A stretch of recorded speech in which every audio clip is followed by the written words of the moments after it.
Hey, Blockheads. That's Riley Gibbs, and he made it to the America's Cup. Yeah. Used to be a blockhead. Now sitting with Andrew. I think that's really cool. My name's Andrew Campbell. I'm a sailor with American Magic. We're here in Barcelona, Spain, sunny Spain. My name's Riley Gibbs, and I'm a trimmer with American Magic. Also located here in Barcelona, Spain.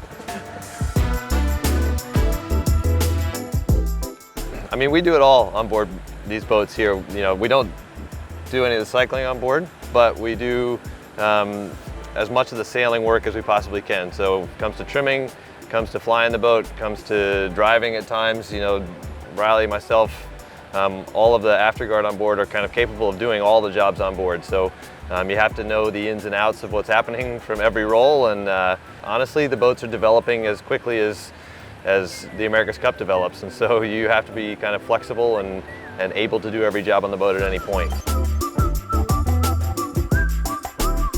I would relate it to more of like a souped up go-kart being in the 40 and maybe, what do you think, like a NASCAR in the 75? I mean, they're quite heavy. And the lighter the platform is, the more twitchy it is, the more reactive it is, the more go-kart-esque. You know, the 40's on rails with the autopilot. It rips around. You can work the thing really hard, and it's really light. The difference between driving a go-kart and a bus is that, you know, you can stop a go-kart pretty quickly, and the bus doesn't have any brakes, so you're just ripping as fast as you can, trying to keep the thing on the road. The 40 is set up identically side to side, so you can switch sides and do the same job. But the boxes are mirrored, so you know you have to fumble through maybe the first 10 minutes of it saying, okay, well yesterday I was on the other side, so you know my fingers are on different buttons for the same action. So once you get past that, you know, headspace, then you should be pretty safe. You know, a lot of it has to do with the pairing of who's in front of you.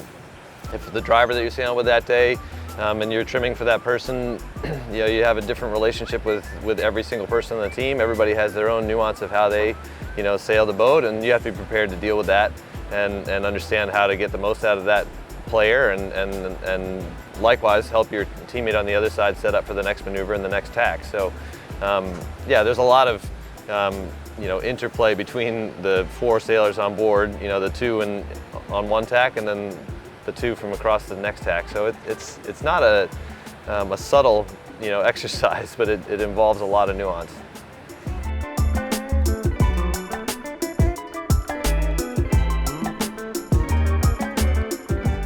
on board these boats, you know, they're extremely finicky and quite complicated.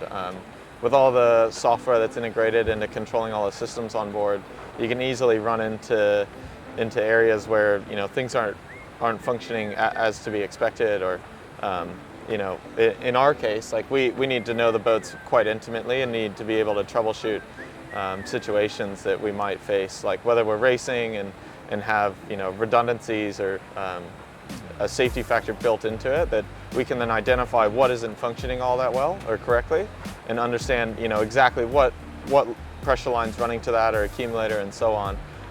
So it's a lot of knowledge that not only, you know, comes into the role of trimming sails and trimming foils and so on, and needing to know how to sail, but also being somewhat of like a base level systems engineer.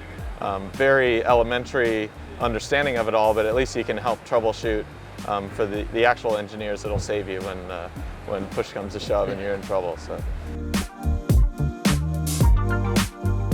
The Traveler is the driving factor for stability in this platform.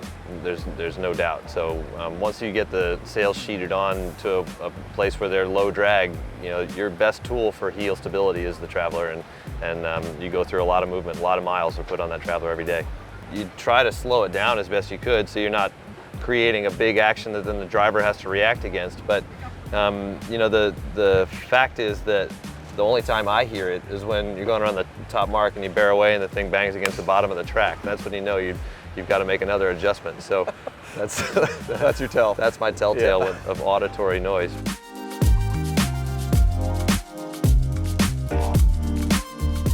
Yeah, growing up, you know, being a part of an America's Cup team and being able to represent my country has always been a dream, and fortunately enough, you know, that my career has led me down this path to making that come true. And you know, to consider where I've come and all the knowledge I've gained over the years in different classes, and experience.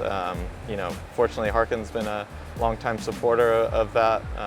It's fantastic. So I'd definitely push any youth kid out there to really invest time in understanding their equipment, and you know what the potential of improving your equipment may actually have a play on your results at the end of the day.